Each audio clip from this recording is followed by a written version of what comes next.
and welcome to another of our Doctor Who videos, but a discussion video again this week, looking at some of the questions that were put forward by you. Our lovely viewers, who have been very nice, welcoming somebody who's really pleased with these. Kind of just appeared out of nowhere, which is really cool. So thanks very much, everybody. The response to the first couple of videos has been wonderful. We haven't seen the response to the Schalke video yet, but I hope that's going to be just as lovely, and we've got lots of great content coming up in the future, so fantastic. So, let's start with a question that was put forward by... Let's bring it up a bit. That's it. Which was put forward by Daniel Siggers. Violence in Doctor Who. Is it a good thing or is it a bad thing? Now, some of my favourite stories actually do feature quite a bit of lovely violence. So, but I'm a very squeamish person. Oh, are you? So I'm not too fond of it in some respects. Yeah. What about you? I quite like a bit of violence in Doctor Who. I just think that in some of the situations that the Doctor would get himself in, it just makes it a bit more realistic, gives it a bit more threat. Absolutely, it's sort of unavoidable in some situations. Yeah, definitely. And in the more recent stories, in the more recent new series stories, it seems like they're kind of pussyfooting around the subject of we can't kill people off. Yeah. And to me, that doesn't add a lot of threat to the stories. Like you say, I mean, it has been said that in the new series of Capaldi, there will be kind of consequences to their adventures, which I find a very exciting concept, because finally we'll hopefully be able to see exactly what it means to be, in these situations, and hopefully it will become a lot more dangerous. Definitely, yeah. I mean, you always, with a lot of some of the recent Matt Smith stories, there was always this sort of tendency that people could come back to life. Definitely. Rory, yeah, to the point where they even, I think one of the Silents actually makes a comment on it. They make a joke about how many times Rory's come back. When your monsters are joking about it, then you know that something bad is going on. I think definitely violence is a good thing. I think we can expand upon that. So if we sort of talk about the Doctor using violence. Well, like I said, only the most extreme of circumstances, and there probably will come a point, in the Doctor's travels, where he will have to use excessive force and violence. Yeah. For example, the big one that everybody brings up is the Cyber Leader being shot up. Yeah, that's fantastic. Sorry, my phone just went off there. The Cyber Leader being shot in Earthshot, which I don't have a problem with at all. I love it. I've never thought that's out of character. No. I've thought, well, he's just defending himself, he's defending the TARDIS, he's defending his companions. The same goes for the scene. Maybe in Attack of the Cybermen it seems to be a bit more violent than it needs to be, because it's only just the Doctor there, and it is like, well, actually, he only really he shoots that first Cyberman, who then spins around and shoots the Cyber Leader. Yeah. So. But then it's only with the sort of cyber controller that he really goes to I think maybe it's the massive explosion and the bottle tops going everywhere that kind of sells the whole, he's been a bit too violent in this scene.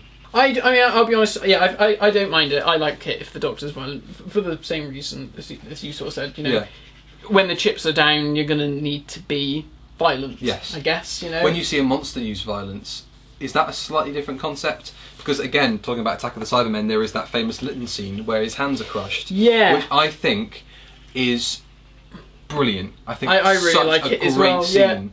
Really, really cool. I mean, it'd be nice if the action figures had come with bloodied hands. That'd have been really, really nice. But I love the idea that we're actually seeing them inflict genuine kind of visible pain. Yeah. It's all very well and good being shot by laser beams, but none of us are shot by laser beams in real life. But some people, unfortunate people, may know what it's like to have their hands crushed. So you kind of get that human pain, don't you? He's bleeding, the Cybermen and blood. It's not something you usually see, but I mean, they're butchered human beings underneath. Yeah. So you imagine underneath it's probably not the nicest sight. It's probably quite messy underneath that silver pilot suit. Yeah, definitely. Yeah, I think if it's a monster doing it, I get that it's raising the threat levels, isn't it? Definitely. And again, it makes it more realistic, because, and just bringing the new series into this, there's an interesting comparison that someone did, which was between the amount of deaths in the Spearhead from space compared to Rose. Yes. And we're in Rose, you see the auton gun, and you hear the gunshot, but you don't see any impact, and you never see anyone die in that story. Spearhead from Space, you've got people running all over the place, being shot, doing cartwheels in the air. It's fantastic. It just gives it a bit more ooh. In defence of the new series, though, I've got to say, in a world where a lot of people are brought up with violent video games, I hate to bring it up, because I'm an advocate of violent video games, and they're great. But in a world where people are being brought up on that, you expect to see that in mainstream media. Yeah. So if you did include a scene where, I've forgotten the name of the fellow who gets shot, but him, Clive, isn't it? Clive. If you see Clive get shot, you will expect in our society to see blood, guts, eyes missing, everything like that. Exactly. It's a headshot. It is a headshot. It's a boom headshot. Well, there was sort of like a secondary part to that, which we kind of have answered, which was from Rob Ellis, which was Doctor Who too violent in 1985? I don't think it was. No. It never overstepped the mark for me. No. Never overstepped the mark for my parents, who were very happy for me to watch Doctor Who. They've never kind of thought, "Oh, don't know if we want to watch you. We don't know if we want to let you watch Vengeance on Varos." Yeah. That never came up. Yeah. Vengeance on Varos is interesting though, because you've got the scene with the acid bath. Now, when I watched that with my girlfriend, I think even she sort of went, "Ooh, that was a bit," and I was like, "Oh, what's the problem?" And she was like, "Well, he's like pushed him into some acid." Yeah, he doesn't. He doesn't. It's just, he's holding them back. Yeah, and the guy pulls him in. Yeah. The first guy pulls him in. Now, I was watching a Patrick Troughton. Well, let's take a look at something like a Patrick Troughton story, Seeds of Death, because I was watching it the other day. Yes, fantastic story. It's a great story. I love that story. Pat Troughton's doctor creates a device that the radio beam that gets the entire Ice Warrior fleet to fly directly into the sun and boil them alive. So that's like almost genocide. I think even more dodgy than that is the device he uses to melt the side. The Ice Warriors. The Ice Warrior. Yeah. I think that's because that's a hands-on thing. Yeah. They could have quite easily diverted their course away from the sun. We don't know if they definitely were boiled. They probably were. Yeah. But actually seeing him use that device. As like a gun, isn't it? Yeah. In the very first Doctor Who story, Bill Hartnell really does a caveman in with a. I still get a bit. I don't know how I feel about that scene. But I think it's only because. Shall I tell you what really bothers me about that story? What? Bill Hartnell with his pipe. Really? Yeah, I always think the Doctor's smoking a pipe.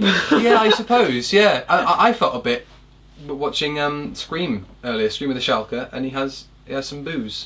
I know what you mean, but then again, in Day of the Daleks, Pertwee's going on about Pertwee can get away with it. Yeah, he can get away with anything. He is the definition of cool. Yeah. He wears a frilly shirt. You can get away with it. You can get away with anything if you wear a frilly shirt. Bit of crushed velvet. Yeah, lovely. Classic to new series. So, what would we like to see from the classic series in the new series? And that was from Sam Brotherwood. Yes. I'm sure you've got plenty to say about this, Matt.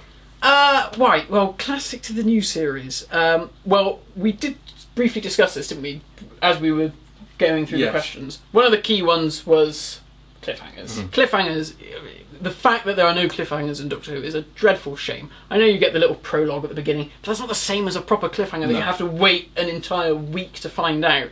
And I think just generally, that's just how Doctor Who. It is part of its makeup. Yes. And absolutely. Something is really missing when there is no cliffhanger. Gets the whole nation talking. Yeah. I remember when Tennant was shot at the end of Journey's End. And he started regenerating. Oh my God, what's... I don't know what's going to happen here. But that came totally out of the blue. Definitely. I didn't even know that Eccleston was moving on at the end of season 1. So when he did finally regenerate, that was a real shock. And it was a real cliffhanger. Who is this new person? Obviously I understood the concept of regeneration, but I didn't understand what kind of Doctor we'd be getting with Tennant. No. Little did I know he'd be shit. But, you've got to take the good with the bad, I suppose. I mean, I'd go so far as to say that with a usually 13 episode series, I would happily see 6 2-part stories. Absolutely. And then one-off one-part fluff story in the middle of the lodger or something like that. Yeah, God. I don't see anything like that again. I'd like to see a nice police box, please. Doctor Who production team. I don't want to see a fat thing. Definitely. I want to see a nice streamlined box like the Hartnell one or like the McGowan one. It needs to be, and not even the Newbury prop. I hate the Newbury pop. Yeah, it's awful. Oh my God. The Newbury pop. That's a new drink coming out, the Newbury Pop. Yeah, it needs to go nice and streamlined because it looks good going through the vortex. When you see the vortex shots with the big fat what's the name of the guy who makes it now? Edward something Edward. Yeah. It just doesn't look very aerodynamic spinning around. You just think it's just going to flop out of the time vortex. I can remember when the new series was being shot, and I think it was one of the very first pictures on the street to Cardiff. Yeah. Yeah. And it was the first time we saw the TARDIS, and I think it was the first time we saw Eccleston in his costume. And I remember seeing Eccleston in his costume and thinking, oh my god, what the hell is the Doctor wearing? Yeah. That's not Doctor Who costume. And then I remember seeing the TARDIS and thinking, why on earth is the TARDIS so fat? Yeah. And why is it so blocky and square? It just doesn't look right.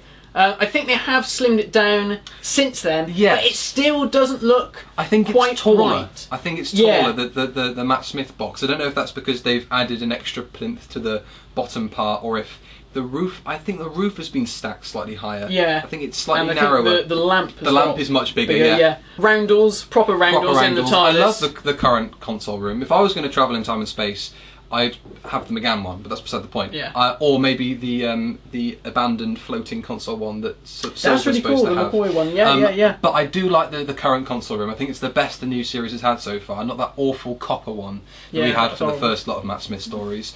The console shouldn't look like he's just thrown it together. Save that for the Doctor's wife. Don't just have proper, nice, dedicated controls. Everything labelled, diagnostic panel, flight panel, everything lovely. I mean, the guy who is the new designer, Michael Pickwoad. Yeah, his name is. He did with LMI. Did he? In fact, yeah. And his father was in the War Machines. Wow. Yeah. That's cool. Yeah. Trivia for you today. There you go.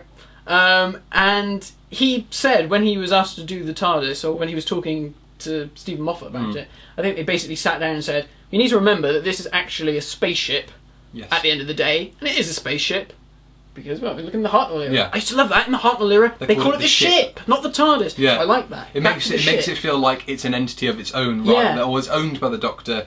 It does feel more like a travelling vessel rather than a machine. It feels like this is something you go into to take crazy adventures on rather than just hop from place to place. It's a real kind of a workhorse of a machine. Yeah. Get rid of the sonic screwdriver, or at least don't use it anywhere near as much. I mean, we've got quite a few going on there. Can you introduce this screwdriver back, please? Because that's always been my favourite. It's really cool, isn't it? Yeah.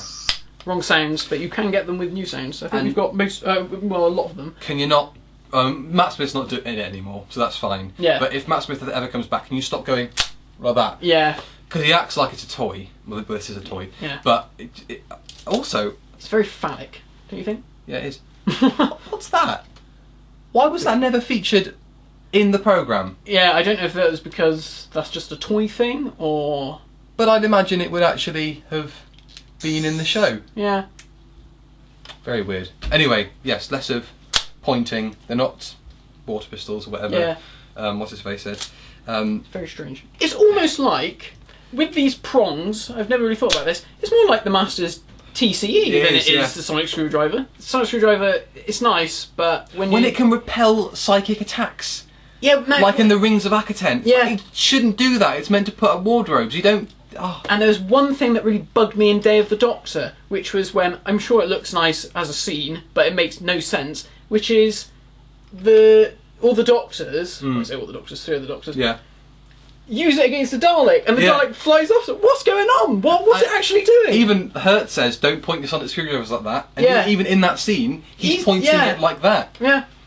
Well, I suppose he's got a light at the end, so holding it like that wouldn't work quite so well. I think bottom line is, make Doctor Who scary again. Yes. Because it's not really scary anymore. Absolutely. I mean, perhaps we're just saying that because, we're so much older now. I don't think so. I think an example of that could be, if you look at the classic Autons, and you look at the new series Autons, there's something about that which is just, the new series ones are too safe. When you look at that Auton head up on the shelf, and you think, he's going to go and get it now. Yeah, I am. I was waiting for an excuse for it to come down. When you look at that looks much more... Don't break it. Yeah. I might do the rest of the review like this from now on. As long I can't really see you. As long as I can wear the cyber head, that's fine. That would be terrifying. That wouldn't work at all, would it? What, in the series now? No, well, for the rest of the videos. You just have that on, and I'll have it. You won't be. I doubt they can hear you. I can barely hear myself, and I feel Can you actually not look at me, because it is actually quite... Is it quite creepy? Yes. It's the emotionless. It's the emotionless. It's actually genuinely creeping me out. I don't like it. It was boiling hot. It's because it's so blank, and the new series ones they play it so safe by having some sort of expression on the face, whereas that is just like. It's quite creepy. Take some risks. Yeah. That needs to go for the whole of the BBC. But for Doctor Who, take some risks. Yeah. Just dare to do something that's just that you might feel, are we pushing it? If you're thinking, are we pushing it? Push it a little further and then do it. We've got one more question, have we? We have. So what would be? I mean, I guess there's more we could say, but we'd just be going on a tangent otherwise. We would. But the other question, which was from Luke Plimmer, was what do we think the new series does better than the classic series? There was one answer instantly, wasn't there? Yeah, and that was generally special effects. Yeah, they look so much better. That dinosaur in the trailer for Deep Breath, I thought, when did they get the mill back? Because it looks so good. Yeah. That dinosaur looks amazing. It looks really, really nice. Makes you wish they'd have redone all the dinosaurs on Invasion of the Dinosaurs. No, keep the dinosaurs in Invasion the way they are. I love them. I love them so much. They look so friendly. I love the way that they pull the rod out of the leg of one of them and he just kind of goes, oh, ow, really, that really hurt, and then hits the ground. It's perfect. So the effects. Definitely. They're done so much better. Yeah. Female characterisation, arguably done better or worse in the new series. Yeah, now, I think it was Ed Jones who actually mentioned something along those lines about companions. You know, what do we think about companions being better in the new series, better in the classic series because they were more like real people to the new series? Yeah. I guess it's sort of like a mixed bag because arguably you get characters like Rose who started off as a very realistic character. Yes. Regardless of whether you liked her or not. Yeah. And then after she left, you know, that's when it all started to get a bit too much and like, oh, she's wonderful and she's like the best thing that has ever happened to my life. No. So Clara was.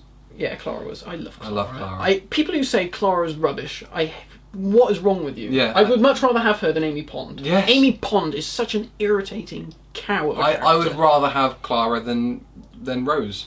Yeah, oh, definitely. Yeah. I'd rather have... Oh, can I say any classic companions? Yeah, well, I'd rather have Clara than Dodo. Oh, yeah. Rather have her than Vicky. Yeah. Rather have her than... Romana 1. Really? Don't like Romana 1? I'm not... not too cocky. Too cocky? Too cocky for her own good. Gosh. Well, Alan Ward carries it off very well. Her cockiness compared to like the cockiness of someone like Amy Pond, I mean, it's just irritating. Yeah, well, you think that Romana actually knows it all. Yeah. Amy doesn't. Yeah. So shut up.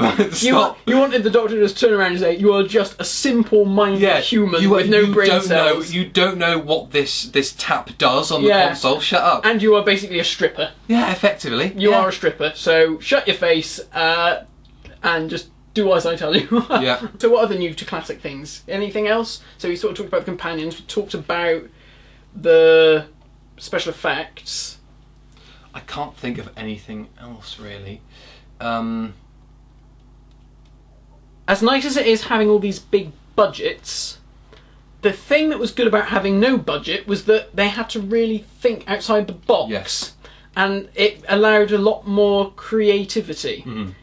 I think now that they've got a lot of money, they just sort of think, oh, well, we can just do this or do that. So you don't quite get as much of that. And I guess there is a budgetary concern as, you know, if we're gonna make a massive set of a spaceship for a 45-minute episode. Yeah. That's probably another reason why doing two-parters makes more sense. Oh yeah, you get to double bank the stories. Yeah, exactly. So, you know, BBC. I think there's do you remember on Doctor Who Night? That last documentary, or the main documentary, at the end of it, David Maloney says, when Doctor Who comes back, it shouldn't come back as this multi-million-dollar production. It should be cheap and cheerful, like it used to be.